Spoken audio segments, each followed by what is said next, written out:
Oh, man. Oh. I don't know, man. I just don't know. Oh, we watched 4 hours of wrestling tonight. 4 hours of wrestling tonight. And the last thing that we see is somebody who is the definition of part-time, who has ultimately gone away outside of SummerSlam, ultimately gone away and take the spot of Sami Zayn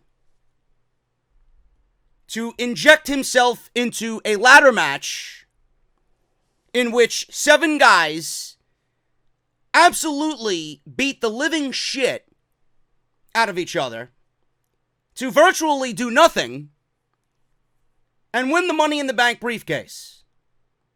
Because WWE is too lazy to find another creative way to get Brock Lesnar in a title match against Seth Rollins in Saudi Arabia for Super Showdown.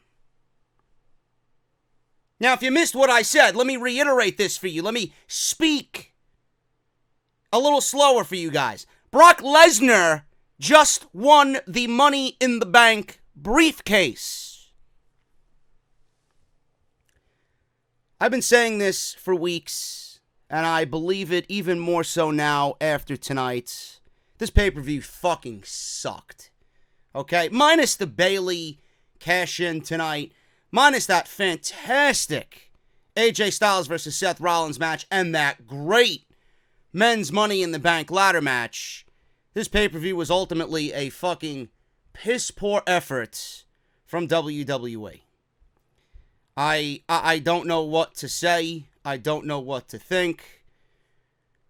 And I said it for weeks. Vince McMahon will not be happy until he virtually kills his company and there is no more WWE. The man genuinely just... He doesn't care anymore. The man just does not give a shit anymore. This was a clear example that he doesn't trust his talents. He has absolutely no plans to move forward with anybody that we find to be a possible new star or a new face of the company. He will not do it. He will not do it. This was a clear example of WWE reverting back to what they think will work to boost ratings because they think in their sick and twisted minds that we want to see Brock Lesnar on WWE TV. And even if he's not on TV, it is going to be a fact that he won the Money in the Bank briefcase just to get the one match out of Seth Rollins in Saudi Arabia. So WWE has jeopardized possibly a year's worth of a storyline with the cash-in and gave it to Brock Lesnar to ultimately squander that away in the next 3 weeks just to build towards Saudi Arabia. Absolutely fucking pathetic. Absolutely pathetic. We wasted 4 hours of our lives watching this shit. Whether you guys watch Game of Thrones tonight, the season finale, the series finale rather, whether you watch Game of Thrones tonight, I don't know. I don't know. You missed nothing. You missed nothing from Money in the Bank. Ultimately, a pay-per-view that was sloppy. It's, as usual, had a ton of logic gaps, a ton of shit that we all questioned and will be questioning for weeks on end. And then that's what they end with. That's what they end with.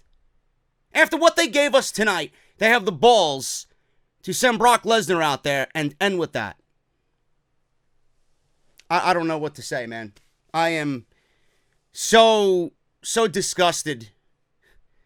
I even put a tweet out. I put a tweet out literally 10 minutes ago, and it's already at 1.3K likes on social media, on Twitter. 7 men absolutely killed each other for Brock Lesnar to do nothing and win a fucking Money in the Bank briefcase. Vince McMahon can truly go fuck himself. All Elite Wrestling cannot come fast enough because these people will truly never learn.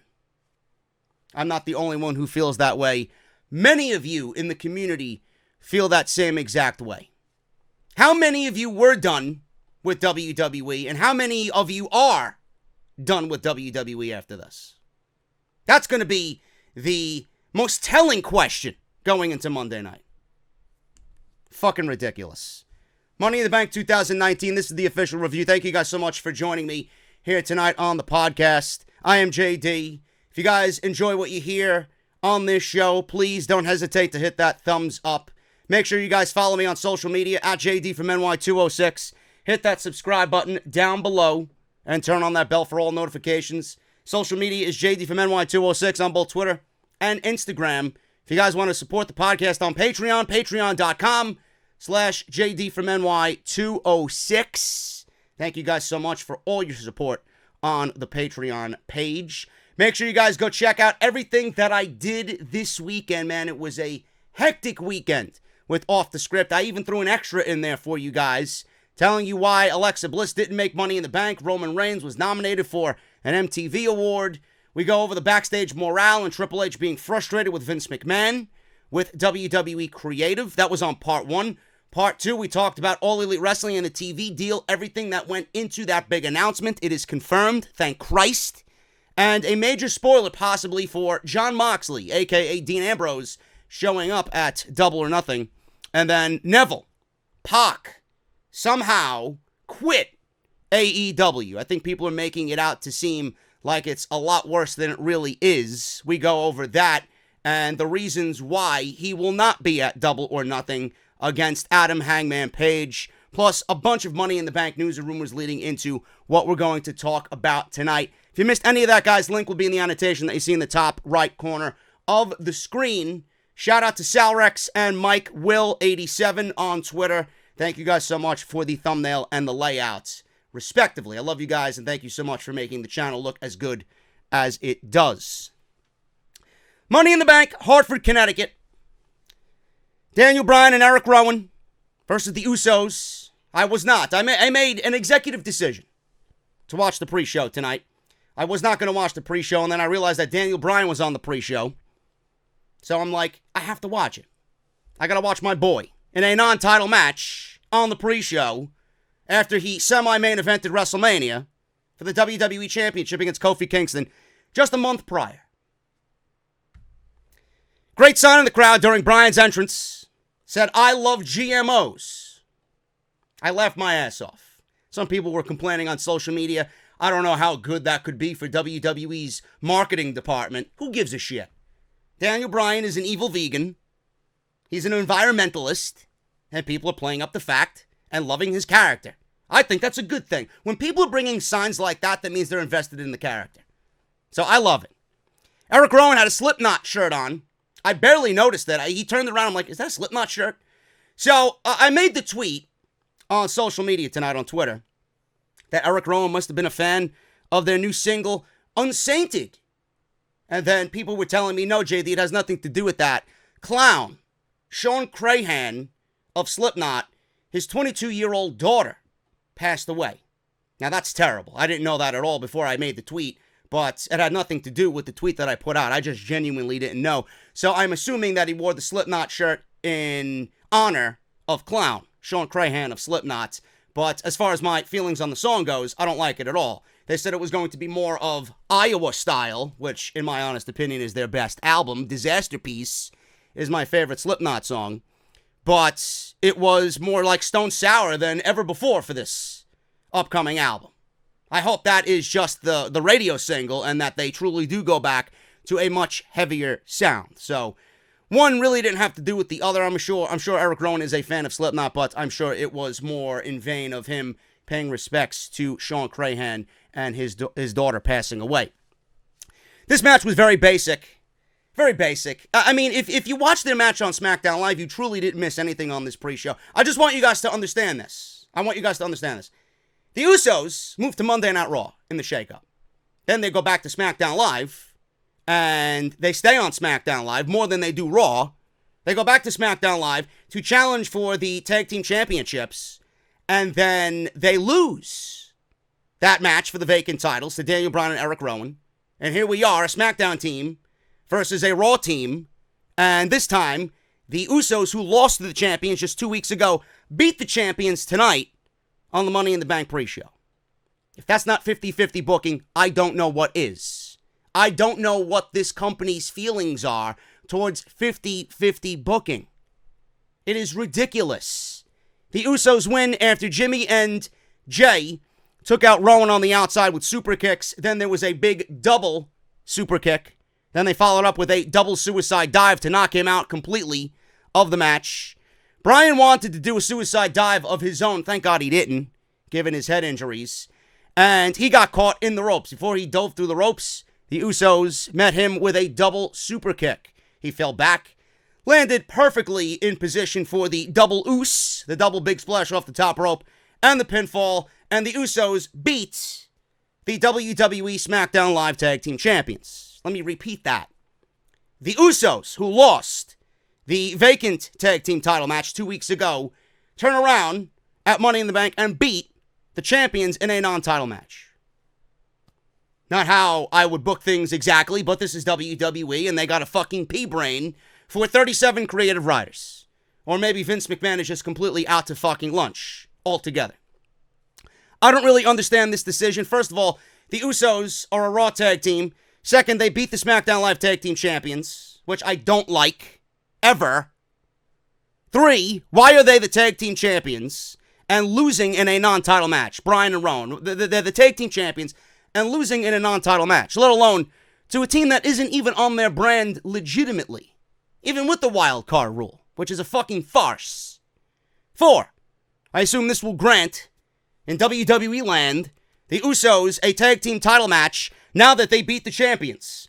Why are we going about teams or single individual competitors? Why are we going about these random matches where the champions lose to a certain competitor and then the WWE turns around and books that same match, but this time in a title match? I don't understand it. Why? Every single month, it's the same shit. Is it that difficult to leave the champions to look credible until said title match? You have many other teams in this division that you could use to make a credible division out of, and WWE acts as if they only have 3 or 4 teams in total between the two shows. Number 5. I got a list of things here that I'm very upset about. Number 5, Bryan, I do believe, has some sort of creative control. Not all creative control, but some creative control over what happens to him and his character. Was this a case of Bryan using his creative control as far as the tag team championships go? Does he want to put over the Usos? Does he want a program between his team and the Usos because he believes that's what's going to get the tag team division to where it needs to be? I don't know. I don't see Bryan being selfish as a competitor. He did put Kofi over, and I'm sure that was a decision he was 100% behind. But as far as your division's championships go, again, I never wanted him to go into this situation and feel like he has to win every single match because he's the champion. But in this instance, whether he thinks so or not, Bryan winning here is the absolute right decision. And I don't understand why that wasn't the case here. Number 6, and I'm going to add a 6th and final little note here. It's very difficult to see Bryan on the pre-show losing, knowing that he was in one of the main events of WrestleMania for the WWE title just a month ago. WWE's tag team division is absolutely at the bottom of the barrel when it comes to any division anywhere else in the world. Impact Wrestling's got a better tag team division. House of Glory's got a better tag team division. Ring of Honor's got a better tag team division. New Japan, AEW, they haven't even had a show yet. NXT. WWE is at the bottom of the fucking barrel for reasons given here. They have so many teams and they refuse to put over new faces and legitimately get those people in the ring to get over, to build some investment from the fans, and then turn around and have a fucking competitive division. I wish things would change, but after tonight, it seems like we're on the same fucking path as we've been on with WWE Creative. Money in the Bank started off. WWE did this weird transition to close the show with Jonathan Coachman saying goodbye on the pre-show, and Naomi made the entrance, or her entrance, on the pre-show for the ladder match, because the women's ladder match was going to open the show first. Then they fade to black. We hit the actual show on the WWE Network. They did the video opening package for the actual pay-per-view and had Naomi stand in the middle of the ring like a fucking dumbass, waiting for this video package to finish, only to come back into the ring after Tom Phillips made the announcement that, welcome to Money in the Bank, we're live from Hartford, Connecticut, the one night of the year where someone's career could be made, or whatever fucking bullshit that WWE was spewing tonight. So they had Tom Phillips do the introduction, and then Naomi's music hits and starts all over again. I hate when they do this type of thing. They do it on Monday Night Raw, where someone makes an entrance and they're in the ring. It could be a Finn Balor, it could be a Ricochet, it could be anybody.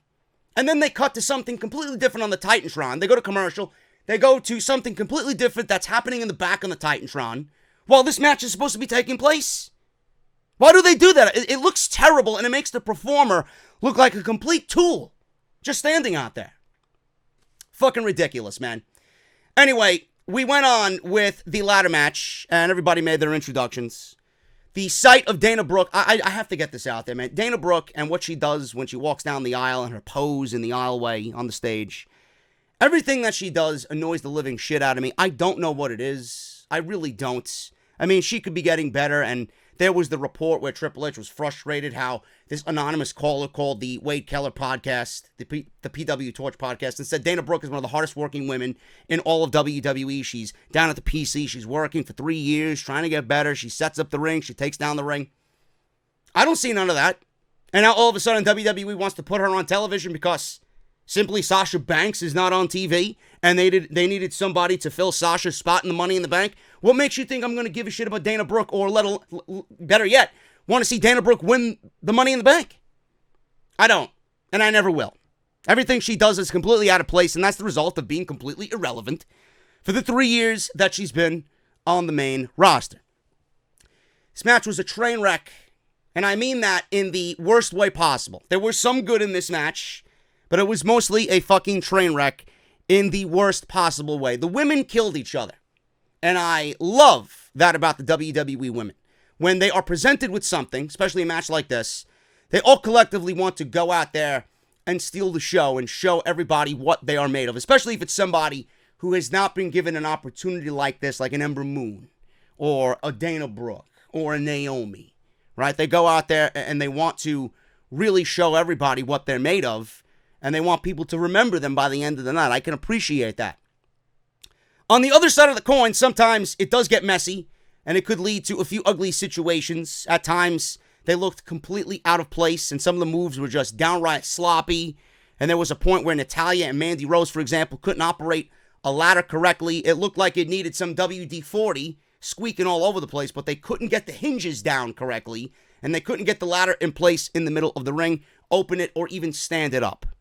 So situations like that where it makes you wonder and second guess, do the women really need to be in a Money in the Bank ladder match? So it was sloppy at certain situations. Highlights of the match were Mandy Rose and Carmella. At first, they were going back and forth, and Mandy Rose delivered a kick to Carmella's knee that looked absolutely legit, and Carmella's knee buckled. Now, I don't know what happened here. I am under the impression that it was legit. People were telling me that it was nothing more than a storyline because Carmella actually ended up coming out later on in the match with her knee taped up. She was audibly heard saying, "Get away from me," twice, and shoved Mandy Rose away. And then it looked like she literally took herself out of the match, sat on the ring apron.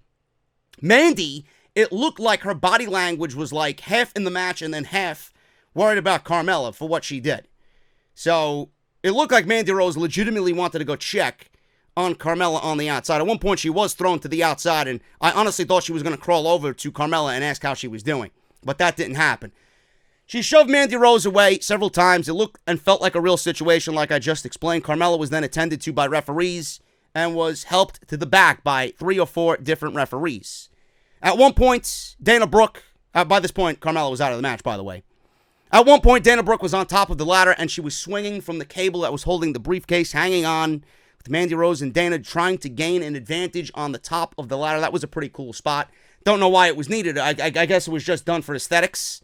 You know, it looked ridiculous. And Dana Brooke, and I'm not going to zing Dana Brooke on this because everybody did it. Mustafa Ali looked like a complete fucking idiot at the end of this thing. Everybody does it. It's been done for years when you have a ladder match of some sort for championships or a briefcase. They were just standing there. And Dana Brooke, when she was on the ladder by herself, she's reaching. She's reaching as if she's going to fucking have a growth spurt in the next 15 seconds. She's reaching for the briefcase. Meanwhile, all she has to do is climb a rung or two, reach the briefcase, and unhook the motherfucker. She's reaching there as if she's going to fucking magically just pull it down with her powers. It looks stupid. I don't understand these ladder matches and how they're booked and produced and how they're presented on TV. I wish that they would go back and think about what they did. I wonder if they truly watch what they did and realize, well, we fucked up there. We could have made it a little bit more realistic. It comes off as cheesy. It really does. Ember Moon. She was one person I actually wanted to win this match. I initially wanted Ember to win this match. I went with Mandy Rose, being that she's blonde, and I know WWE wants to push her to the fucking moon. But Ember Moon delivered a beautiful eclipse on Natty off a huge ladder that was standing on the outside. She was actually on the ladder, on the outside, and she jumped into the ring from the outside, off the ladder, and delivered an eclipse to Natty. It looked fucking fantastic. It looked brutal, and the crowd chanted, "Holy shit." I wonder if Vince McMahon was hearing that, and maybe Ember Moon starts to get booked a little bit better than she has been previously. I doubt it, but Ember Moon really needs something to do on SmackDown Live. I was going to say Monday Night Raw. I don't know where the fuck any of these women are, to be perfectly honest with you. Carmella then came back out for the match with her knee taped up visibly, and Mandy Rose seen this, and like a dumbass, she goes and confronts Carmella on the stage. Now, if I'm in this match, Carmella is none of my business. I'm going to go fucking back into the match. Listen, bitch, you want to chase me back into the match? You got to come into the ring. Why did she go against Carmella one-on-one here, seemingly taking herself out of the match? So she comes out, and they both go at it. Carmella throws Mandy around on the outside into the barricade, gives her a super kick, and takes her out completely. She was then poised and set up to win this match. She set up the ladder in the ring, climbed the ladder on one knee, and then out of nowhere, Sonia Deville comes out and puts a stop to that by pulling her off the ladder and then spearing Carmella, eventually out of the match. Sonia then picked up Mandy, threw her into the ring, and put Mandy on her shoulders in a fireman carries position and carried her all the way up the ladder, which was very impressive in itself. So they climbed the ladder. She placed Mandy at the top of the ladder, and Bayley, out of nowhere, I guess she took her 5-minute nap. She comes out of nowhere, quickly runs up the ladder, shoved both women off the ladder, and Bayley unhooked the briefcase and won the Women's Money in the Bank ladder match. She's now Miss Money in the Bank. So Bayley wins Money in the Bank. I was shocked. I was going with Mandy Rose for sure. I thought Mandy had it won right then and there. But does Bayley deserve it? Absolutely. The woman is in the same category as Sasha Banks as far as being horribly mistreated by WWE Creative. Does WWE actually have plans for Bayley as Miss Money in the Bank at this point? I didn't think they did, but that obviously changed later on in the show. Did they actually have plans for Bayley, or do they have plans for Bayley with the Money in the Bank briefcase as of this point? Or was this more of an olive branch? I said this on social media too. Was this more of an olive branch to Sasha Banks? Was WWE using Bayley to say, I'm sorry to Sasha Banks, who probably was not watching at home? I'm sure she was watching Game of Thrones with Mikaze. Or maybe Mikaze was at work. I don't fucking know. But maybe she was home watching Game of Thrones. I doubt she was watching Money in the Bank. She'll probably catch up on the replay when she can. But was this an olive branch to Sasha Banks watching at home saying, Sasha, look, all is okay. We're going to take care of you and Bayley. Come back to work, please. Only time will tell. My tune obviously changed later on in the match, which we'll get to a little bit later on. I had Mandy Rose pegged to win this thing, and Bayley winning is a complete shocker because she is pretty much an afterthought, or at least was an afterthought on the roster.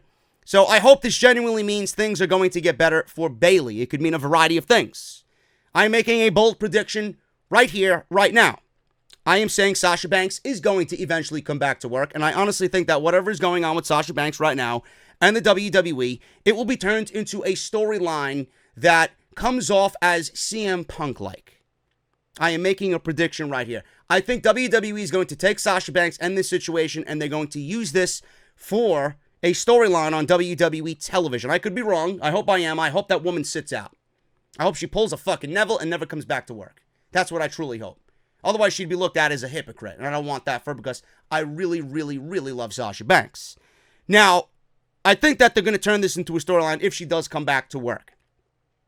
Sasha could come back, and her entire situation could be turned into a legit storyline, turning her heel. With Bayley being the level-headed one, Sasha could have this type of deal where she takes out her frustrations on Bayley for succeeding without her, and Sasha tried to stand up for the women's division, and Bayley went on and did this thing all on her own. She was very selfish in her actions, not caring about the entirety of the division, while Sasha Banks was at home making a stand for the greater of the division. So Sasha could eventually take out her frustrations on Bayley, giving us what we have been wanting since WrestleMania last year, what I thought should have been the women's title match last year with Bayley versus Sasha Banks for the women's title, whether that happens on Smackdown or Monday Night Raw. That was my logic. That was my thinking after the women's ladder match to open this show. So Bayley is the Money in the Bank ladder match winner. She's missed Money in the Bank, and I had no problems with that. Some people did pick Bayley to win it. I didn't think WWE was going to go that far. I thought they were going to punish Bayley by association because of her friendship with Sasha Banks, but we'll see what happens with Bayley. She won the Money in the Bank briefcase. Backstage, Sami Zayn interrupted Triple H. He was on the phone with somebody. I don't know who the fuck he was on the phone with. Might have been his wife. I don't know. Sami then continued to interrupt Triple H. Now, I figured Triple H would listen to Sami Zayn because that's one of his kids. He was in NXT for the longest amount, I think, than anybody. Sami Zayn was. He was down there for 3 years. So Sami tapped Triple H on the shoulder and whispered, "Shane, where's Shane? Where's Shane?" Triple H said, "He's warming up for his cage match. What do you want?" Sami said something very important concerns all of them. So Hunter was on the phone. He had to hang up with whoever he was on the phone with. And Sami says that they all have a problem. And it's Braun Strowman. He said Braun Strowman is predictably vengeful and petty. Sounds like Vince McMahon. Are you describing Vince McMahon or are you describing Braun Strowman? Because they're pretty much one and the same using those words. Sami said he can't get in the right frame of mind to take advantage of this opportunity. Triple H says he can alleviate their concern because Braun Strowman's been banned from the building. Now, Sami asked for some added protection. Triple H suggested that he tape up his fists and get out of my office. And that was pretty much it. This would obviously lead to a bigger storyline throughout the night, but Sami Zayn wants backup. Triple H is not giving it to him. Samoa Joe versus Rey Mysterio for the United States Championship. This was about 90 seconds longer than their WrestleMania match. Believe me, it was. I expected this to go a little bit longer, but WWE clearly has other things in mind here when it comes to Samoa Joe and Rey Mysterio.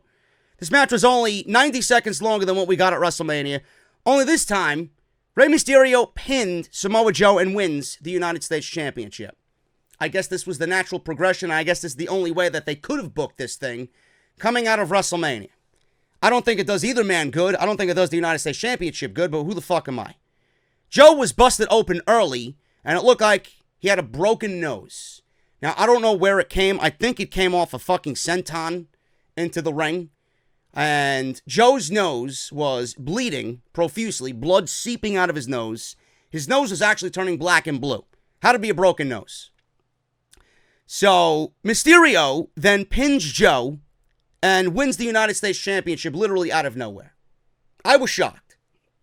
I was actually expecting a United States Championship match between these two. And at the end of the night, seeing the time that this show ended, I'm glad we didn't. I'm glad we didn't. But it does not look good for the United States Championship or Samoa Joe. So, Mysterio steals a victory. Nobody could believe it. Joe leaves. Mysterio celebrating in the ring with the United States Championship. And Joe runs down the aisle again like the fucking heel that he is, like the savage that he is. And he delivers 2 Uranagis to Rey Mysterio. Out comes Dominic, concerned, as a concerned son, and he's watching Joe Uranagi Rey Mysterio with ease. So Dominic is on the outside, and Joe is looking at Dominic in a way in which he's gloating Dominic to get in the ring and try his luck against him, even with a broken nose, or what I think is a broken nose. So after the Uranagi, Joe is looking at Dominic, get in the ring. He didn't really say get in the ring, but his actions were pretty much speaking for him. Get in the ring. Come and save your old man. Let me see what you got. You want to step in here? It's going to be your last. That was the type of vibe Samoa Joe gave off. So this is 50-50 booking rearing its ugly head again, right? I don't understand this. The booking of this feud is fucking terrible. It's not making anybody look good. It's not making the United States title look good. Joe didn't have a run at all with the United States Championship. In fact, he lost more with the title than he did when he didn't have the championship. So it's not doing anybody good.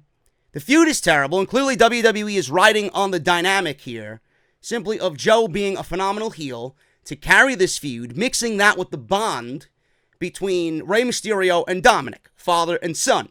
That's a recipe for emotional, real WWE TV if the company plays their cards right. But, man, has Joe gotten absolute shit since joining the main roster. No matter what he does, no matter what he says, whether he's a champion or not, the man takes a loss more than he does win. And it doesn't need to be that way. He doesn't deserve that. He's such a great promo. And Joe right now, when you look at Joe, he legitimately has the Bray Wyatt disease. He says a lot. He speaks a lot. He's very forceful in his tone. He's very out there as being a very dominant heel. But every time he talks, people sooner rather than later are going to associate with his words and irrelevant. Everything Joe says should be backed up in some way, shape, or form. He's that good and he's that believable.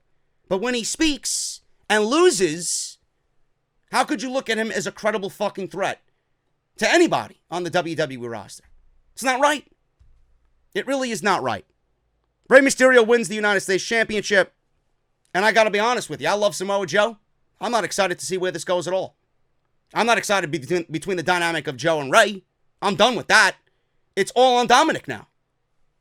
It's all on WWE to book emotional television, something in which I don't think they could do. Shane McMahon versus The Miz, steel cage match. This match was fucking terrible. Absolutely fucking terrible. And you know what? With the way this thing ended, I'm not sure we're going to be in for good television with this shit going on. Get ready, folks. It's going to be a long summer. It's going to be a very long summer. Shane immediately tried to escape the cage because that's, I guess, what heels do. You know, that's what heels do, right? So that's what he did. He jumped on top of the cage. He tried to escape. At one point, Shane went for a coast-to-coast here, and Miz caught him in midair and applied the figure four. Shane tried immediately for the door, and Miz grabbed him, but Shane kicked him away. So Shane was dangling on the outside. He was halfway in the ring and halfway out of the ring through the door, and he pulls in a steel chair with him. Miz took the chair and started swinging at Shane and nailed Shane several times across the back with the steel chair. Legal. Legal. There's no rules in a steel cage match. I just want to make sure you guys are aware of that. There's no rules in a steel cage match. Anything goes. Now, The Miz took the chair, nailed Shane McMahon in the back, puts the chair down. He delivered a skull-crushing finale on Shane on the chair, and it looked good. It looked good. One of the only things that actually looked good in this match. So, The Miz went for a pinfall, and Shane McMahon put his I believe it was his right leg, on the fucking bottom rope. Let me repeat that. Shane McMahon was in a skull-crushing finale. The Miz drove his face into a steel chair, and Shane McMahon put his foot on the bottom rope. JD, isn't this a steel cage match? It's exactly what I asked. What is it with WWE forgetting the rules of a fucking steel cage match? It's a match that cages two competitors, and anything goes. Why, when one person attempts a pinfall on the other, and there's a foot on the rope, are we stopping the count in a fucking steel cage match? There are no rules. So The Miz can swing a steel chair with no repercussions, but God forbid Shane McMahon puts his fucking foot on the bottom rope. Just based off that one little tiny situation, I could not take this match seriously whatsoever. And the fans even knew it because the fans started chanting bullshit. Legitimately. Miz then tried to hit a skull-crushing finale from the top rope. Miz jumping off the top rope to do a move like that? Not in a million years, folks. He is the safest wrestler in all of WWE. He might be the safest wrestler in all of the world. Shane fought back and shoved Miz down. Both were down and slow to get up. Shane climbed the side of the cage and sat up top. Miz bashed his legs from below and then met him on top of the steel cage. They sat there and exchanged blows, blow for blow. Miz got the better of Shane and then rammed his head into the cage a few times before yanking him to the mat, and Shane flew from the top of the cage back into the ring, falling 20 feet in the air to the mat. Probably the best spot of the entire match. Miz then tried to pull a Leo Rush or a Ricochet, any of these high flyers in WWE. Miz tried to nail a frog splash, and he failed at it miserably. One of the most sloppiest looking split-legged frog splashes I have ever seen. Shane kicked out. So he falls 20 feet from the air. He gets hit with a very ugly looking frog splash, and Shane kicked out after being thrown off the top of the cage to the ground, 20 feet to the ground. Corey Graves even said on commentary, and I put this in my notes, a fall that would cripple most men. But apparently Shane McMahon is on whatever diet Roman Reigns is on. Apparently he's Superman 2.0. Super Shane. Enough. It looked fucking ridiculous. That fall for a 50-year-old Shane McMahon, someone who is not even an active wrestler, a non-wrestler on the roster, and he's kicking out of a fucking fall of 20 feet off a steel cage? Come on. So he kicked out. Shane then surprised Miz with a triangle choke. God awful. Miz bridged back and scored a 2 count, plus he forced Shane to let it go. Shane then tried to escape out the door again, but Miz ran over and pulled him back in. Miz then catapulted Shane into the side of the cage. Shane grabbed off the catapult, grabbed the side of the cage, and went up top again. Miz set up a superplex from the top, something I wish he would have hit, because I would have loved to see if he kicked out of that one. Miz was setting up for a superplex, and Graves kept saying, don't do it. Don't do it. Don't do it. Miz tried. Shane resisted. Shane fought back. Shane, then all of a sudden, I swear to God, I thought I was watching an episode of Family Guy. Shane slipped out of his t-shirt while The Miz was attempting this suplex attempt, because the Miz was on the inside, Shane was on the outside, so he was legitimately going to fucking superplex him back into the ring. Instead, Shane slips out of his jersey, and he falls to the outside off the top of the cage and wins the match. I swear to God, I thought I was watching Peter Griffin. I swear to God, I watched an episode of Family Guy where Lois and Peter opened up their own restaurant, which at the end of the show was demolished by Joe and his wheelchair fucking Transformer friends. But in the middle of the episode, Peter thought he could do whatever he wants because they got their own business. He went out and adopted 30 puppies. He's rolling around with the puppies on the ground. And they pull his fucking shirt and his pants off. I swear to God, it looked like a scene out of fucking Family Guy. This was absolutely ridiculous. Ridiculous. It looked like a fucking comedy show. It looked like a cheap fucking comedy show. It looked terrible, and whoever produced this thing should hand in his producer's card right now and go home. God forbid WWE continues this shit. Does it continue?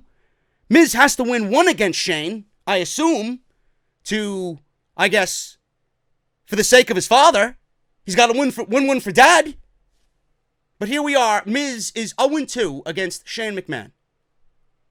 It's a long summer, folks. It's a long summer. Expect this to last all the way till SummerSlam. And then you want to know why the ratings are in the fucking toilet. Because Shane McMahon is in a major program. This is the biggest program on all of WWE TV right now. I hope you all know that. How sad is that? Shane, Miz, Roman, Elias, and the B-Team. The biggest storyline on WWE TV right now. I hope they see ratings fucking tank worse than ever before. It's going to be a long summer. And this is going all the way till SummerSlam, where Shane is finally going to lose to The Miz. Probably be a fucking Hell in a Cell match. Ridiculous, man. Backstage, Sami Zayn has been hung upside down. It looked like a fucking scene out of Silence of the Lambs. Triple H ran over with several officials, and he closed the curtain. He kicked everybody out. All we seen was Sami hanging upside down. Poor Sami Zayn. First he's dumped in a fucking dumpster, and now he's hanging upside down like fucking Anthony Hopkins. Just maiming somebody in Silence of the Lambs. Ridiculous. Now, we went from that, because this is the ongoing storyline throughout the entire night, and it was reported that Braun Strowman is going to be in a big program coming out of this. This is leading to much more. God knows what that means.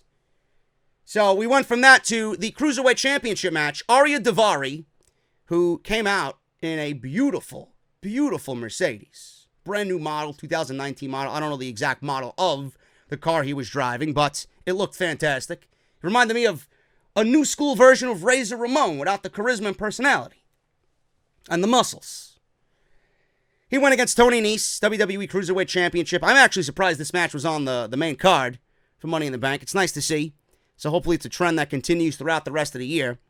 Now, I've been a fan of Tony Nese since the first time I seen him in the Cruiserweight Classic, and it's nice to see him finally come into his own and succeed. It seems like 205 Live, and I know you guys feel the same way about this. It seems like 205 Live, outside of NXT, shows the natural, organic progression of their wrestlers on the roster. Whether it's a Cedric Alexander, a Mustafa Ali, a Buddy Murphy, to see them grow and mature is a great thing. And right now, it's Tony Nese's time to grow and mature, which is why WWE needs to put more stock in these guys and get them on TV and get them more exposure. The one thing about this match that they never captured was the audience's attention. They tried. They really did try. They didn't really miss a beat. It was at a beautiful pace. It's just the fans didn't give a shit about it. They tried. People didn't care. They started to come alive towards the end of it, but at that time, it was just too late. Honestly, who really watches 205 Live? I don't. I catch up on highlights. I don't watch the whole fucking show. I don't have time to. Sometimes it's just too much to watch, no matter how good it is. And with the departures of an Alexander, a Buddy Murphy, a Mustafa Ali, yeah, Tony Nese is great. But do they have any guys over there that you're willingly going to go out of your way and watch? It's too much. After Raw and Smackdown Live, that's 5 hours of mediocre television. We don't want any more after Smackdown Live is over. Especially if it's a bad show. 205 Live is a dead brand. No matter what you think of it. The talent is too good to be considered just another hour of television. The Cruiserweight title should be a floating title, which is featured on both Raw and SmackDown. How anybody can really care when a small portion of the audience is, only watching 205 Live. A small portion of the shrinking, I should say, the shrinking audience is only watching 205 Live. Get more eyes on them, and if there is one thing that I hate, it's shit that gets put on TV that has no meaning or no value or no investment from the fans. Everything on TV should have a meaning, and right now, this division, the performers, and the title don't have any value or meaning, no matter how hard WWE tries. Now, Tony Nese hit a beautiful 450 here, off the top for a near fall. Beautiful. Nese went for a running Nese. That's his finishing move, a running knee strike in the corner. Daivari jumped up. He evaded. Super kicks Nese down. Daivari then gets up top and hits a huge split-legged frog splash, the way it should be done, unlike The Miz. Daivari then hits a huge lariat, turns Nese inside out, and Nese kicks out. At this point, like I said, they were finally getting the crowd's attention, but it was too little, too late. And I don't think anybody really knows who Daivari is, even if they were building him up on television. Who the fuck is Ariya Daivari? Daivari then goes up top again, and Tony Nese gets up, nails Daivari with an open hand palm strike, followed by a leaping Frankensteiner off the top. Daivari rolls to the corner, and Tony Nese finally hits his running Nese and wins and retains the Cruiserweight Championship. Decent match, fun match, but honestly, at the end of the day, who the fuck cares? I don't. You don't. WWE doesn't. 205 Live needs a reset or completely drop the brand altogether. Move it to Full Sail or move it to Raw and SmackDown where they're in front of more eyes and more exposure. Triple H, backstage, says he knows what Braun Strowman did, or at least what Braun Strowman is trying to do, but he doesn't get to replace Sami Zayn in the Money in the Bank match if he took him out of the picture and hung him upside down. Now, Braun obviously denied doing it, and Hunter asked him again, And he says, I don't know what you're talking about. I didn't do it. Now, if you are a regular watching WWE television, and Braun Strowman said this to Triple H, are you one to believe him or not believe him? And I'm going to give Braun Strowman the credit here. I'm going to give him the benefit of the doubt. Braun Strowman is usually quick to say that he did something. And if he did it, he takes great enjoyment and great pleasure in doing acts like that. Why would he deny it? So for the fact that he denied it, it's a little out there as, you know what? Well, maybe this guy's telling the truth. And Triple H says, I don't give a shit. I want you to leave the building. As your boss, I'm asking you as a professional, leave the premises. And Braun Strowman replied, whatever, man. Whatever, man. He turned and walked away. Seriously, that's all that happened there. Braun Strowman is not in the Money in the Bank ladder match, and Triple H got rid of Braun Strowman at least for the night. Quick little break here, guys. Make sure you guys go and check out JD's Elite on bonfire.com. One of the best-selling t-shirts in all of the YWC, that is the YouTube wrestling community, and one of the best-looking shirts, one of the best-looking t-shirts that you will find in the community. Also, my number one bestseller right here on Off the Script. Link is down below. Bonfire.com, the home exclusively of JD's Elite. Moving on here, man. Lacey Evans versus Becky Lynch for the Raw Women's Championship. Something that I really wasn't looking forward to at all, but I know all the Lacey Evans super fans out there that legitimately did nothing more than jump on the bandwagon because the division is garbage and you all need a new individual to pine and fucking fantasize over. Lacey Evans versus Becky Lynch for the Raw Women's Championship. You guys know how I feel about Becky Lynch. I feel like her momentum is really waning. I feel like WWE is not doing her any favors whatsoever, and I honestly feel that is a direct effect of WWE booking this woman like complete trash coming out of WrestleMania. Lacey Evans is someone who I honestly think, and I'm going to be open and honest with you guys, there is potential. There is potential there, but clearly if you watch her wrestle, like most of us do, you either watch her wrestle because you like what she looks like, or you watch her wrestle and you see that she's green as fucking grass. There's one thing about Lacey Evans that when you watch her, she doesn't command a match. She goes through the motions. There's no emotional investment there. She does a cool move here and there, but when Lacey Evans is in the middle of a match, you can tell that she doesn't command the match. You can tell that she's not ready to be that ring leader that WWE somehow thinks that she is right now. Don't know why she's in that position to begin with, but she's not at a point right now where you can command her to call a match or make a match better than what it should be. Every time she is in the middle of a match, she goes right to a headlock or a real chin lock or some type of submission hold, and it kills the vibe of the entire match. She does that not because she's breaking up the monotony of the match. It's because she doesn't know where else to go after that. She doesn't know what to do. So she has to rely on her opponent to get her through the rest of the match. And this is very clear. Every Lacey Evans match, which is 2 that I've seen, even back down in NXT, she did the same thing. And I'm not picking on her for the sake of picking on her. It is legit fact. WWE took this woman from NXT very quickly. She needed another year and a half down there, possibly 2 years down there, to learn all of the basics before being thrusted onto the main roster. And WWE pulled her for whatever reason. She's the female Roman Reigns. They enjoy her look. They got big plans for her. They love her backstory, this or that, whatever the fuck they got as an excuse. And they made her come out on television for 4 months, parade around, waving and dancing around on stage. And then when she finally gets to Raw, the first match that she wins is a number 1 contenders match against somebody who had no business being in a number 1 contenders match to begin with in Natalya. And here she is in a women's championship match for basically doing nothing. You ruined everything with Lacey Evans right out of the gate. And you pushed her onto the fans with the fans knowing that she's in this position not deserving it. And it's going to backfire. This is why I said she's just like Baron Corbin. You push these people that the people think don't deserve it, and then you try to force that on the audience, and it's not going to work. This is exactly what happened to Lacey Evans. And it's going to get worse, believe me. I'm surprised that we've seen the outcome that we've seen tonight, but I'm not surprised about what happened after the match. Lacey Evans versus Becky Lynch, Raw Women's title. Lacey comes out with two guns, two green guns, printing money guns, spitting money everywhere. Now, yes, it had something to do with the Money in the Bank theme, right? Money, money, money, money. By the way, the Money in the Bank theme song was fucking god-awful this year. Don't know who did the rendition of it, but please quit.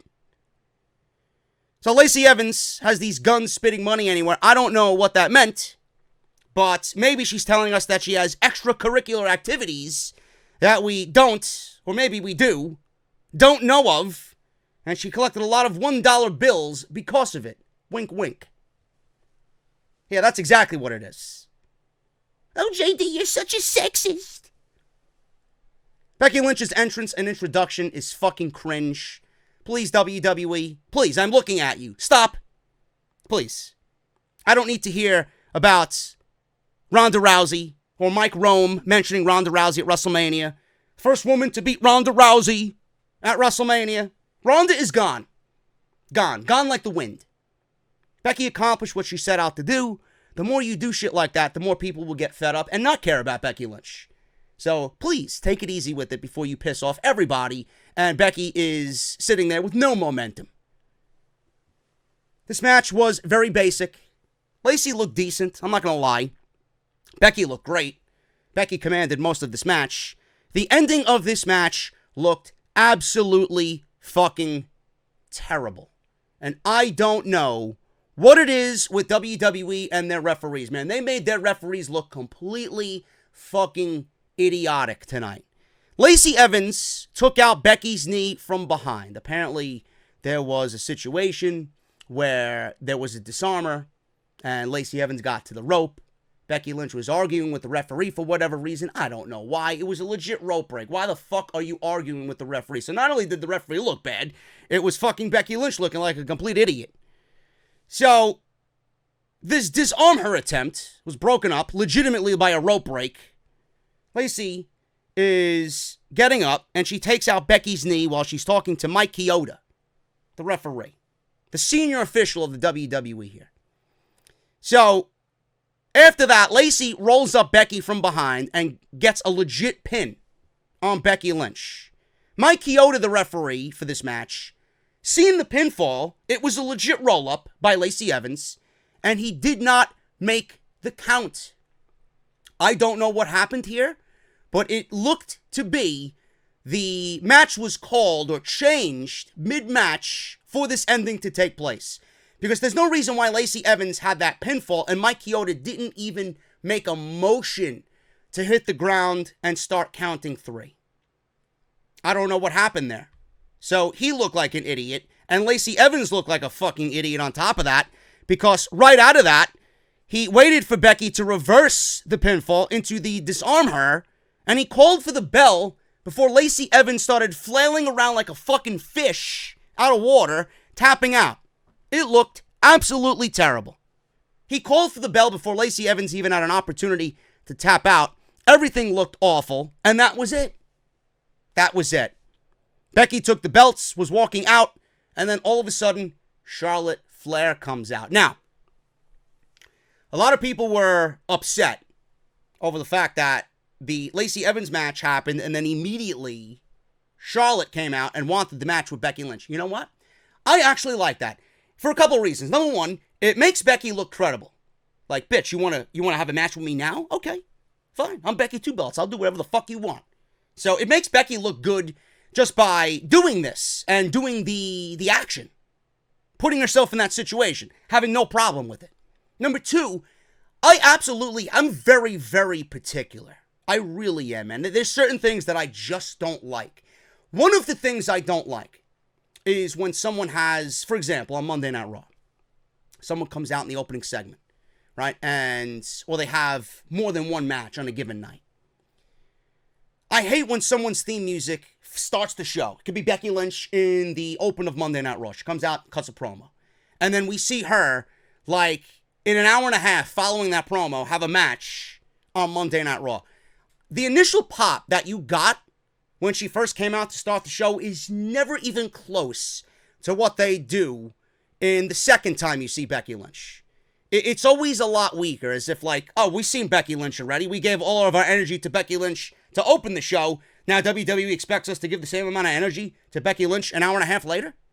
Or if, for example, AJ Styles comes out and has one match in a Fatal 4-Way, and there's another Fatal 4-Way happening that night. He wins his Fatal 4-Way. He goes on to the main event to fight Baron Corbin. He already came out and wrestled in front of the crowd. Now you're having him come out there again, do another entrance, do another theme song, his whole spiel. It's never the same exact way. So I'm glad that they didn't do this with Becky Lynch. I'm glad that it went from one match right into the other. It's always a lot weaker the second time around. And I don't know why.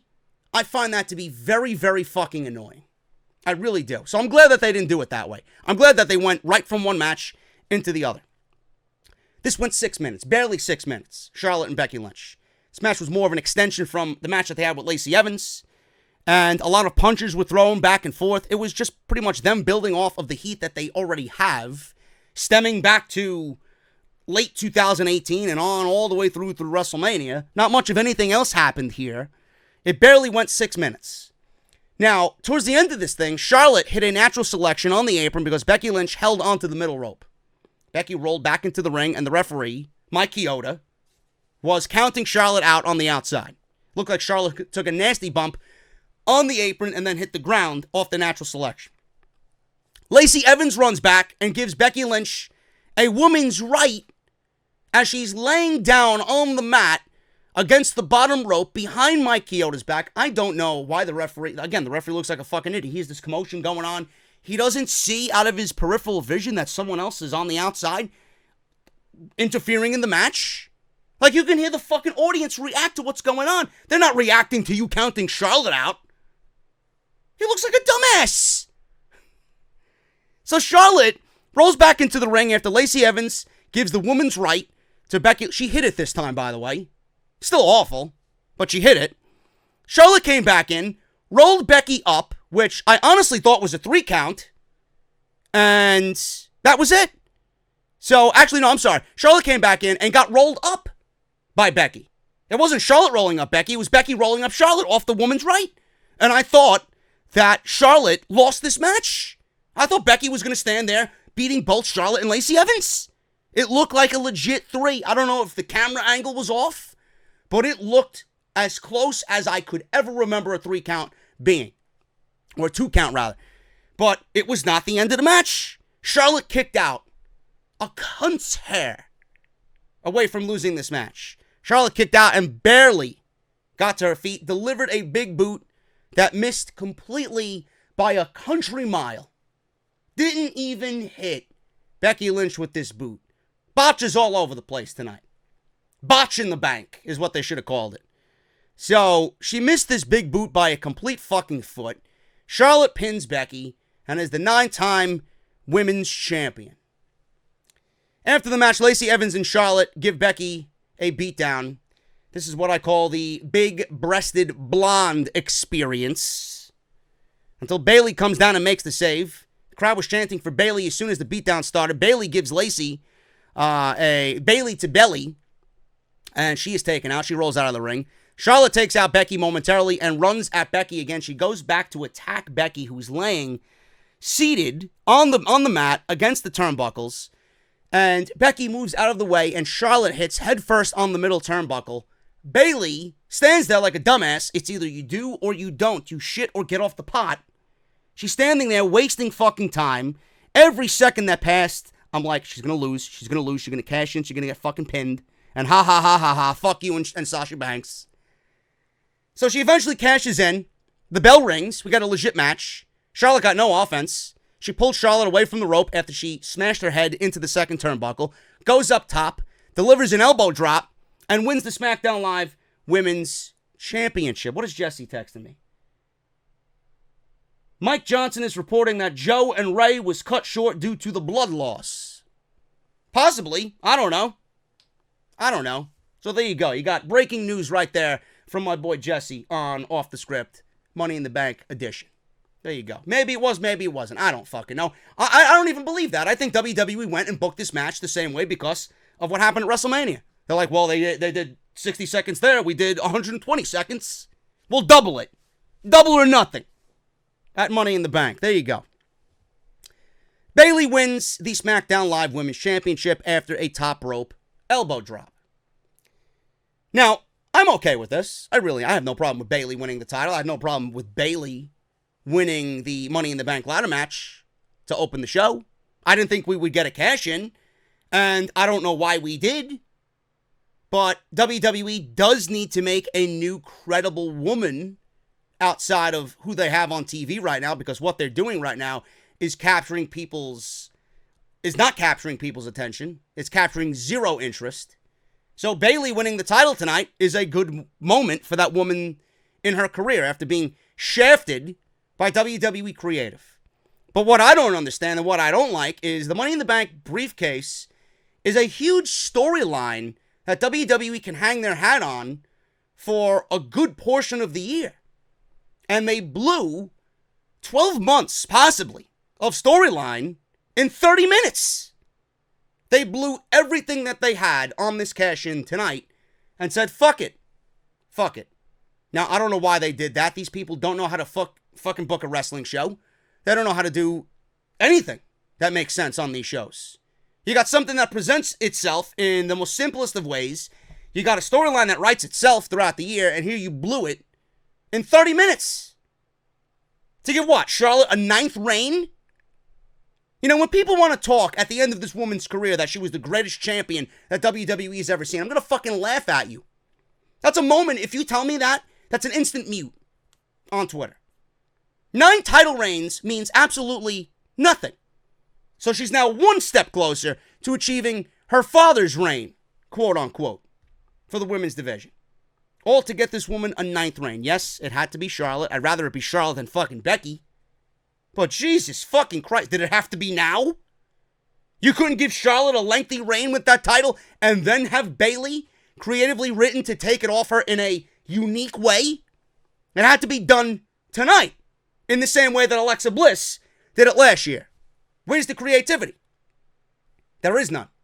So Charlotte got a 9th title reign. It lasted about 4 minutes, and now she's a 9-time women's champion. So when this woman retires at the end of her career, yeah, she's great. Yeah, she's a Hall of Famer. But 9 times, God knows when she retires, how many reigns she's really going to have. What reign of Charlotte to you stands out of all 9? 0. It's what goes into the reign and how long the reign is that determines the champion. You could have one reign as 500-day champion. It's going to trump an 18-time world champion. Because in that 18 times, you haven't even held it 100 days. It's pathetic. It's absolutely fucking pathetic. Now, Bayley won the Money in the Bank, and she won the championship. Was it a shot at Sasha Banks? If I had to take a guess, I would say yes. This was a absolute shot at Sasha Banks. I didn't think so when she won the briefcase, but absolutely when she won the title. This was a big fuck you to Sasha Banks. This is my honest opinion. I don't have any inside information. I don't know anybody. This is just me talking and how I truly feel. But man, did WWE need to build another woman, and I'm glad it's Bayley. She's been the product of god-awful booking and WWE creative, and the fans absolutely loved this moment and even gave Bayley an extended celebration. And you guys know how I feel about Charlotte. But man, I think that's a fuck you to Sasha Banks big time. The Twitter account WrestleVotes, before the show went live, they tweeted out in a very bizarre manner a kissy emoji. Lips. It was a lips emoji. Like a kissy lips emoji, right? Not the face, not that yellow fucking goon who's blowing a kiss at you. It was the legitimate lips emoji. And everybody was like, what could this mean? Does this mean Mandy Rose is winning Money in the Bank? Does this mean Lacey Evans is beating Becky Lynch for the Raw Women's title? Does it mean Bianca Belair is debuting at Money in the Bank? Is she going to win Money in the Bank? None of those things actually happened. This was the kissy emoji right here. This was, hey, Sasha, kiss my ass. Coded. That's exactly what it was. Bayley wins the SmackDown Live Women's title we'll see where we go with Charlotte, who is, I'm sure, en route to a 10th mediocre title reign. Roman Reigns and Elias. Roman was shown walking in the back towards the ring, and Elias crept up behind him and hit him with a guitar over his back, broke the guitar in the process. Elias comes out, plays a concert, shitting on Hartford, Connecticut. I would too. He finishes, leaves, poses on stage, and Roman's music hits. So while he is standing there with his back turned to the curtain, Roman comes out. He emerges through the curtain with a Superman punch, throws Elias back into the ring, bell rings, spear, 1, 2, 3, and Roman Reigns beats Elias, 1, 2, 3. Now, WWE proved tonight that this match did not need to be booked, period. And they told you with this that they saved the entire crowd and saved us watching at home by booking the match in the way that they did. Nobody was interested. This was not a pay-per-view caliber match. The crowd would have shit all over this if it went anywhere near the 10-minute mark. And you know they don't want Roman to be booed in any way. So how can we make Roman as impactful as possible and have the crowd cheer for him? Exactly what they did. So Roman gets the cheers, and it further continues the burial of Elias. He's beyond repair right now, folks. I can never take him seriously, even if they did want to push him in a serious way. He has nothing going for himself, and he has his role. He clearly will never be more than what we see now on television, and it's not something I'm interested in. And it's not something that makes the TV shows interesting or watchable. WWE booked this match as perfectly as it could possibly be because they knew going into this that nobody was invested in a Roman versus Elias match. They're telling you that this feud is shit. They're telling you that this match is fucking garbage. But here we are with this match and this feud with Shane McMahon being the catalyst to drive these shows on a weekly basis. I wish they'd do this with the fucking feud and end it and move on to something else. Seth Rollins and AJ Styles for the Universal Championship. Finally, a good match. This match was probably the best thing on the entire WWE main roster all year. This was easily the best thing on the show, depending on who you talk to, especially with that ending in the ladder match. But given with what we've seen with AJ Styles during his last title reign on SmackDown Live, it was very lackluster. You can definitely say it was lackluster. I love AJ, but I'm going to tell you flat out that it was lackluster. And the big matches that he had with Shinsuke Nakamura and Samoa Joe, they were lackluster. There was a lot of hype around them, with Nakamura clearly with their history in Japan and them meeting on American soil for the first time with Joe, the history that's there, being two TNA guys main eventing WWE shows for the WWE title. They were both lackluster. And I really didn't have high hopes for this match, given that AJ has not had the best track record. Same thing can be said about Seth Rollins. A lot of people are souring on Rollins, legitimately blaming him for Raw being as poor as it is, with him being champion. They're blaming him for the low ratings. Neither are true at all. Nowhere close to being true. But both men are so good at what they do that people usually create these lofty expectations. And most of the time when we watch something like this on the main roster, it never lives up to what it truly should be. That could be because WWE handcuffs them and doesn't allow both guys to go out of their way and truly deliver a performance we know that they can, or because of the storyline on weekly television being so incredibly bland and boring, where there's no true investment from the audience. So there's really nothing that the audience is hanging on to. These guys sold the shit out of this because of their work rate. That was it. So when people tell me work rate doesn't matter, this match was built up on work rate. The storyline was second. The storyline was there. You got a legend in AJ Styles and Seth Rollins who looks up to AJ Styles. It's a simple story, but not enough to tell a complete story. This match got over because of who these guys are and because of their fucking work rate. So never tell me work rate doesn't get over. It certainly did tonight. Now, they had no problem here, and the crowd absolutely ate this shit up all the way through. They never slowed down. They kept up a pace that they needed to and delivered the best match of the entire night. Again, depending on who you talk to, because before Lesnar interfered, you could say that that ladder match was probably the best of the entire night. So much so that this match was so good, so much so that the rest of the show up until the men's ladder match actually suffered for it. It does make me wonder why something like this didn't main event the show. Obviously, we've seen why. Lesnar trumps all, folks. Part-time will always beat out full-time. Now, the announcers talked about Styles wanting to cement his legacy and how winning the Universal Championship would be a great way to do that. Let's go Styles. Let's go Rollins chants. Very slow to start off, feeling each other out. Rest holds and collar and elbow tie-ups. Very methodical pace. Styles has one of the best drop kicks in the business. It was a beautiful one, and I had to put that in my notes. Styles had Seth in a torture rack, and I honestly was thinking, burning hammer, burning hammer, burning hammer. But then I realized I was watching WWE television, and instead Styles dropped him with a spinning powerbomb for a near fall. Seth set up for a top rope move. Styles countered.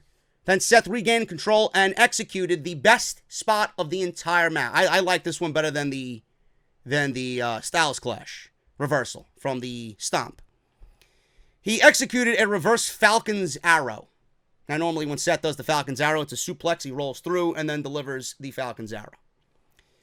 Here he did a reverse superplex off the top rope, landing Seth Rollins and AJ Styles, face first on the mat. Seth Rollins, obviously in the suplex position. He rolled through and delivered a reverse Falcon's Arrow, and it looked beautiful. But man, did that look brutal. It looked brutal. I can honestly feel the pain on Rollins and AJ collectively just watching at home. I honestly didn't think they were going to do something like that in that manner because I can imagine in that position that's got to be rough, not only to execute it on both men's behalf, like I just mentioned, but for Styles to trust Rollins enough to do that as good as he did, man, that's fucking impressive. Ideally, that's a finish to a match, but Styles kicked out. Now, right out of the pinfall, Styles countered Seth into a calf crusher. Seth was desperately trying to reach for the ropes. He was in the middle of the ring, nowhere to go. Styles leaned into it, and Seth actually rolled out of the Styles Clash and kicked Styles in the head to escape the hold. Styles gave Seth an inverted DDT and leveraged him down for a near fall. Seth caught a charging Styles with a kick. Both were down, slow to get up. Seth took advantage while Styles was down. Seth went for a curb stomp, but Styles turned it into a Styles Clash, a spot that absolutely should have ended the match. But, being that I figured they were not taking the title off of Rollins here, Rollins barely kicked out for the closest near fall of the entire match. It was a thing of beauty, and they pulled it off perfectly. He went up for the curb stomp, and Styles caught him in a Styles Clash. That is impressive. I'm legitimately wondering how many times they practiced that move.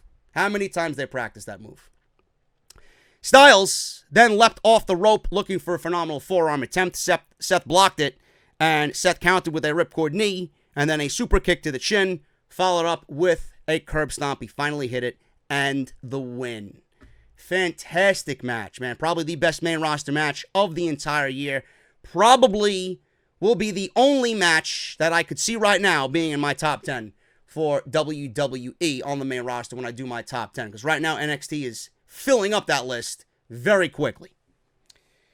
Lucha House Party came out. They talked about Money in the Bank coming once a year. But for them, every day is a Lucha House Party.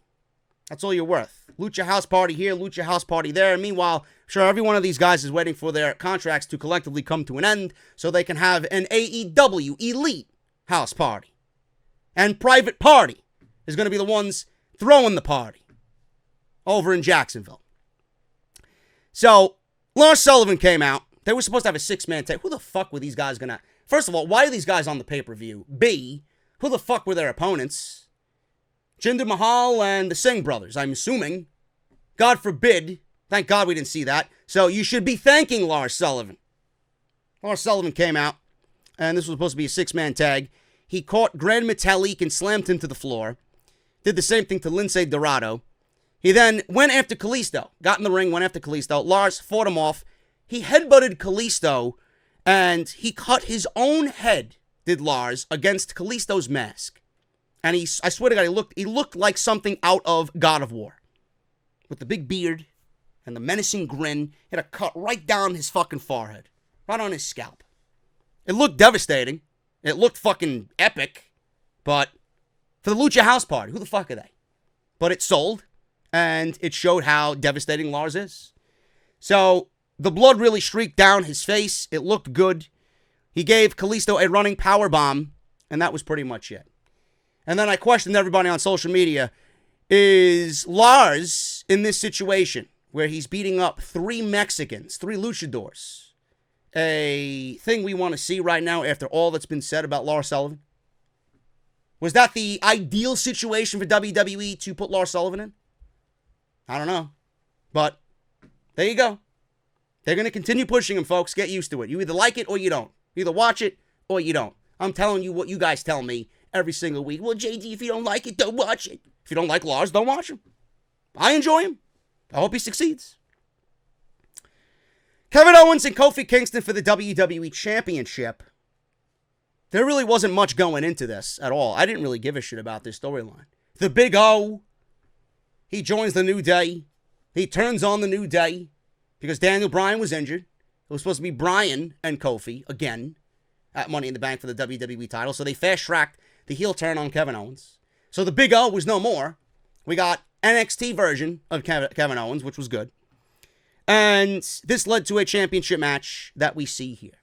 Kofi has had wins over Sami Zayn and AJ Styles. He has wins over Daniel Bryan in a rematch from WrestleMania. And here he beats Kevin Owens in a WWE Championship match clean.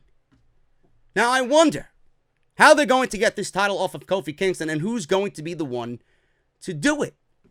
Because right now it's rumored that Kofi is going to defend the title again in Saudi Arabia against Kevin Owens. But how do we get there? After tonight, I don't know. It was a clean victory. This match suffered because of AJ Styles and Seth Rollins. This match was clearly suffering from what those guys did. They delivered a 4-star match plus, and they just couldn't get the crowd invested. They really couldn't. And I knew that right from Kofi's music, man. Kofi came out, and that crowd was fucking dead. A very, very lukewarm reaction to Kofi Kingston. This is your WWE champion. This is the guy that you lobbied to beat Daniel Bryan for the WWE Championship. And that's the reaction that our WWE champion is getting. Someone that you wanted to be the champion. Someone that you went on this journey with. You should be a little bit more excited for the man's fucking title defense. And I'm thinking, that doesn't sound good, man. I would be booking, if I'm WWE, I would be booking and making plans to take the title off of Kofi Kingston. The honeymoon is over. The honeymoon is over. We got to get that title back on somebody credible. Even though he's got wins over some major guys, it's not going to last. It's not going to last. Nothing lasts forever. I'm happy to see Kevin Owens back in the WWE title situation. I really am. And I hope he continues to do so because he's a quality heel. And we need some quality heels on these shows, because I know Monday Night Raw is definitely lacking in that department. This match was decent. It wasn't anything all that spectacular. And like I said, I really wasn't into it because the crowd didn't really show any interest in it either. So, Owens went for a stunner, but Kofi blocked it and hit an SOS for the near fall. Both were slow to get up. Kofi blocked a kick and then punched KO. KO came right back and gave Kofi a pop-up powerbomb for near fall. Beautiful move. Absolutely beautiful move there. KO then mocked Kofi Kingston doing the New Day clap. You know?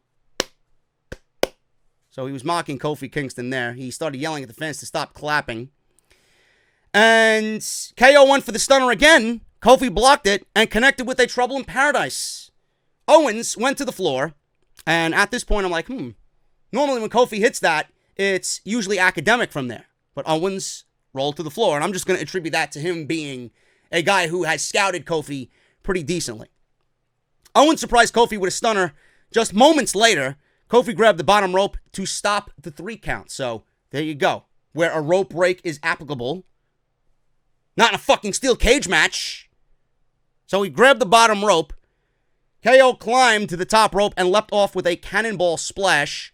Kofi put the knees up. Man, did that fucking look devastating. God, that had to hurt. That had to fucking hurt. There was actually a spot earlier in the match where Kevin Owens leapt off the ring apron and did a fucking bullfrog splash onto Kofi Kingston on the floor. That had to fucking hurt too. That was brutal. So, there was also another spot where Kofi, and this had to hurt just as bad, if not worse. Kofi did a double stomp on KO on the apron, double stomped him back first into the ring apron on the outside. Brutal stuff. So, that was a 3 count. Cannonball splash, like I said. Kofi got the knees up. Kofi then gave KO a Trouble in Paradise and got the clean win. That was it. Literally came out of nowhere. Got the knees up after the Cannonball splash. Got the Trouble in Paradise, and that was it. After the match, Xavier Woods came out and celebrated with Kofi Kingston. Not really all that spectacular, man. Very lackluster and very lukewarm reaction for our WWE champion. You guys got to pick up the pace, man. You got to pick up the fucking pace with the WWE champion that you all wanted. Seriously. Moving on here, man. We're going to talk about the ladder match, but quickly, I want to pull up my notes here because my fucking iPad just completely went into Siri mode. I started talking and Siri got activated for some reason. I don't know if it's internally listening to me, but my iPhone does the same fucking thing, and I can't stand it. It's fucking ridiculous. Moving on here, man. Let me pull up my notepad and go all the way back down to my fucking notes. Men's Money in the Bank ladder match, the main event of the evening. Now, Sami Zayn was not there. He got taken out by Braun Strowman. And we had Baron Corbin, Finn Balor, Ricochet, Randy Orton, Drew McIntyre, Ali, and Andrade Cien Almas. And a lot of people were claiming that there was going to be an 8th. A lot of people were claiming that there should be an 8th. Who's it going to be? Is it going to be Robert Roode? Is it going to be Chad Gable? Is it going to be Aleister Black? Is it going to be Bray Wyatt? Why would it be Bray Wyatt? If Bray Wyatt was in this thing, then he would have to win. You're not going to put Bray Wyatt in a situation with this new gimmick and have him lose coming out of the gate. Not going to happen. So we only had 7. And the match you need for these matches is 6. 8 is too much. 7 is too much. 6 is where you need to be. That's the sweet spot for these types of matches. But 7, I'm not minding. These guys literally busted their fucking ass. They killed each other. And this is what pains me to see this ending. The way that they ended this thing, just looking at how these guys worked. I think everybody that played Wrestle Rumble lost this question. I had Ali. I actually picked Ali. I was going with Andrade. Either one of those would have been a loss. Brock Lesnar wins the fucking match. This was a great match, man. Randy Orton started this thing off. He threw all of the vanilla midgets, right? He threw all the high flyers on top of the announce table. Balor, Ricochet, Ali, taken out right on the table. And people were chanting Randy Orton. And I love Dick Randy Orton. He threw all those guys onto the fucking announce table. He suplexed all 3 of those guys on the announce table. He walks away from a job well done. Does this. Goes to grab a ladder in the most prick-like fashion. Throws it in the ring and is about to climb up the ladder. So that was a great spot. There was a great spot where Ali came into the match and Tornado DDT'd Corbin. I love Ali. I think he's going to be a future WWE champion. Balor was on top of this was unfucking believable. Probably the best spot of the whole fucking night. And Balor took a fucking beating, man. I don't know what was with WWE just destroying Balor's back on the ladder. He took, I think, the biggest punishment out of everybody in this match. Balor was on top of the ladder, touching the briefcase. Andrade kept punching him. Andrade then sunset flipped Balor off the ladder and powerbombed him through a ladder that was placed on the middle rope and on one of the middle rungs of the ladder. Remember years ago where Kalisto did the Salida del Sol on one of the Usos in a tag team ladder match of some sorts? I forgot where it was. It might have been a TLC. I think it was a TLC match. And he did a Salida del Sol through the ladder on one of the Usos. This was so much more devastating than what we've seen there. A sunset flip from Andrade to Balor off the ladder, powerbombed him onto the ladder that was hanging in between the middle rung of the ladder and the rope. And Balor bounced up off the ladder like a fucking tennis ball. Unbelievable. And he landed back first on the ladder again. Cole was screaming at the top of his lungs, how is Balor still alive? They replayed the angle so many times because they knew they had the best highlight of the night. Moving on. Going on into the later portions of this match, Ali did a Spanish fly off the ladder to Andrade. Loved it. And Michael Cole yelled again, what is wrong with these guys? They want a fucking shot at the WWE or Universal Championship, Cole. It's not that fucking difficult to figure out. Drew then set up the ladder, and Ali grabbed his foot. Drew yanked him up, chopping him in the chest. Drew then lifted the ladder and bridged it to the ring and the desk. This is Ricochet's spot for the night. Corbin knocked Drew into the crowd, so clearly they were working together during this thing, and Corbin, obviously the dick that he is, he turned on McIntyre mid-match, and he said, fuck you, I'm going to win this thing. So Corbin entered the ring, went after Balor, slammed him into the side of the ladder. The ladder was, I don't want to say back up, it was sideways, and he slammed him on the triangle portion of the ladder. Ridiculous. Balor looked like he did not even want to be there after that. I was hurting after that. So we get Corbin doing that to Balor. Ricochet then hits Corbin with a missile dropkick. When he dove at Corbin at ringside, Corbin gave him a deep six out on the floor. And then Drew came back and hit Corbin with a Claymore. Drew then yanked Balor off the ladder. He was about to climb the ladder mid-ring, shoved him off. He then suplexed Balor into a flat ladder. Drew catapulted Andrade onto Balor. That Alabama slam reverse that he does, he slammed. Balor was laying back first on the ladder. Andrade went face first into Balor, who was back first on the ladder. Drew grabbed Ricochet, and you know that ladder that was bridged on the table on the ring apron? Well, Ricochet went through it. He threw Ricochet over the top rope and split the ladder in half. God fucking ridiculous. I don't know what the fuck was going on at this point, man. Chaos all over the place. Drew was setting up the ladder in the middle of the ring. Orton yanked Drew off and delivered an RKO while he was in midair. Pulling him off the ladder, delivered an RKO in one fluid motion. Corbin then threw Orton shoulder first into the ring post. Corbin climbed the ladder. Ali climbed onto Corbin's back. I'm like, yes, he's going to win. He's going to win it. Ali's going to win it. So he's on the ladder. Ali then climbed the ladder. Slow, selling, right? Selling. But out of nowhere, Brock Lesnar's music hit. He ran down the fucking aisleway like a fucking locomotive. There was a ladder in his way. He ran through it, knocked over a cameraman in the fucking process. And Ali, remember when I mentioned that he looked like a blithering idiot? He's standing there on top of the ladder. Everybody else is fucking down. And he's standing there. It's Brock Lesnar. Standing there watching this fucking maniac run at him, destroy a cameraman in the process, and he's standing there not grabbing the briefcase. Is Brock Lesnar's music your favorite song of all time? What stopped you from doing this, and taking this? They made Ali look like a fucking idiot. Salamonster says it, dumb babyface syndrome. My God, there is no cure for what Ali was going through on this moment. Absolutely ridiculous. Brock came down, he ran down, he knocked the ladder over with Ali on it. He smiled, he set the ladder back up, he climbed the ladder, pulled the briefcase down, and Brock is the 8th man. How much did they pay him for killing a cameraman and ruining a match that 7 guys legitimately fucking killed themselves in? The crowd hated the finish. Social media hated the finish. Let me look at my tweet. Everybody else is doing polls. Everybody else is doing polls on the fucking show. My tweet has 2K likes.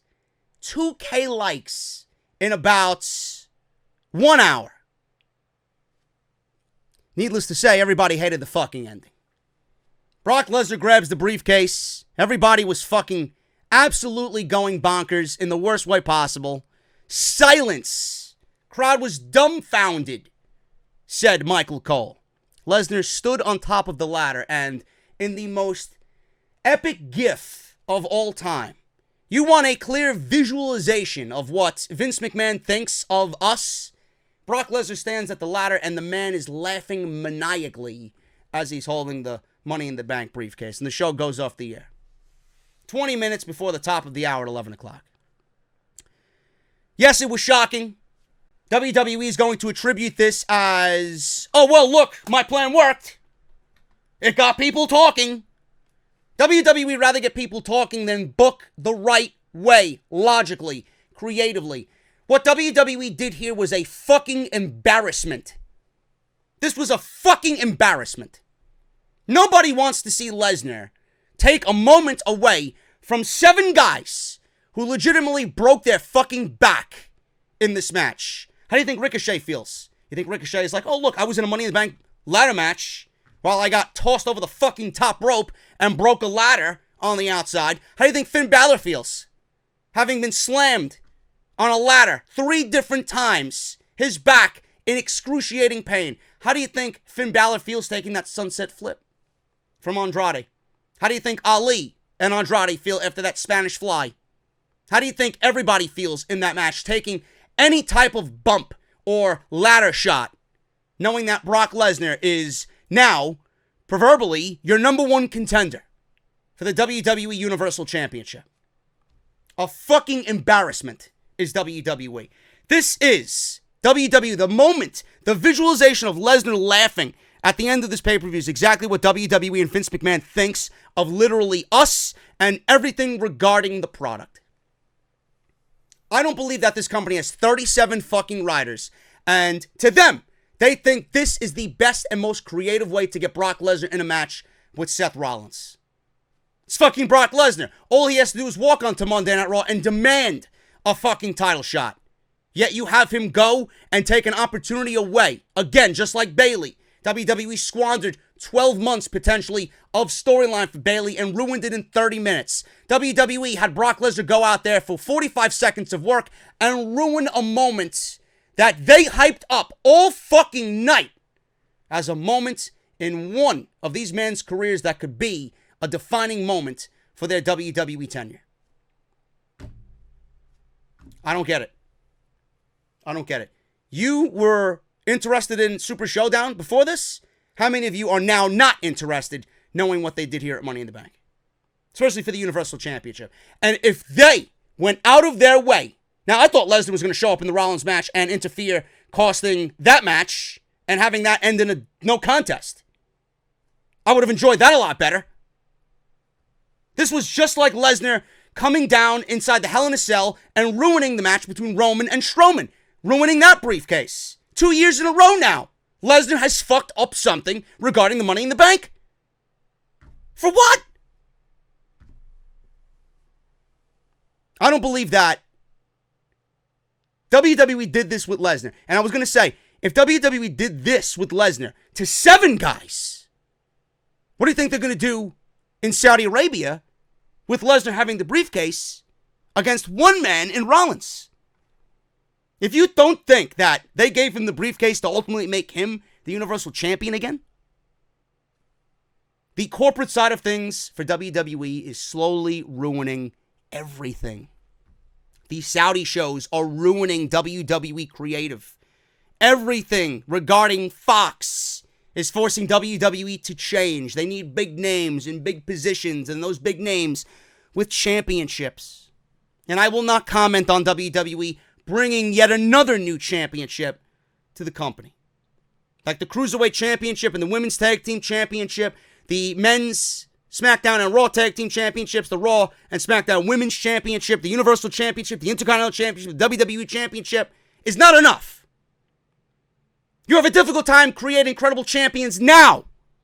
Yet you want to give us another championship? And on top of that, have Mick Foley unveil it? What is it going to be? Are you bringing back the Hardcore Championship?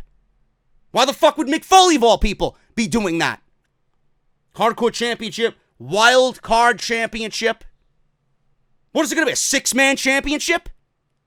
That was the other thing that was being rumored. If there's a 6-man championship, there's no reason to have 2 tag team championships. This is their big thing leading into Monday Night Raw. Another championship that will ultimately be ruined. You all got excited for the women's tag team titles. Where are they? Dead. Just like this show. Dead. Money in the Bank. Dead. Vince McMahon is looking to kill his company. This is exactly what he did. This was a defining statement to everything that I've been saying for the last month with stories coming out about this man. This is a defining moment in which I am fucking certain Vince McMahon would rather see this company fucking die than in the hands of somebody else who's going to run it better than him. Absolutely fucking disgusting. There's no reason for a Money in the Bank anymore. WWE has all this fucking effort put into these Money in the Bank scenarios. All the verbiage that they talked about. Yet, there's no cash-ins now. Your cash-in's going to happen in 3 weeks for the men. The women have their champion already. The women had their cash-in. Why have these matches? Why have these briefcases? Why is WWE in such a rush to get the fucking cash-in done on the night of? Instead of legitimately building a fucking storyline for it. Put it in a situation where the briefcase winner puts it on the line in a situation. Have fun with it. There's no fun. There's no creativity. Why even have this fucking match every year? If this is the result. I swear to God, if something comes out, I don't know if it will, if something comes out about WWE somehow souring on this gimmick, I could see why. I could see it being true after what they did tonight. They used to take this legitimately. After tonight, this company is exactly what it is and what I say it is. A fucking failure.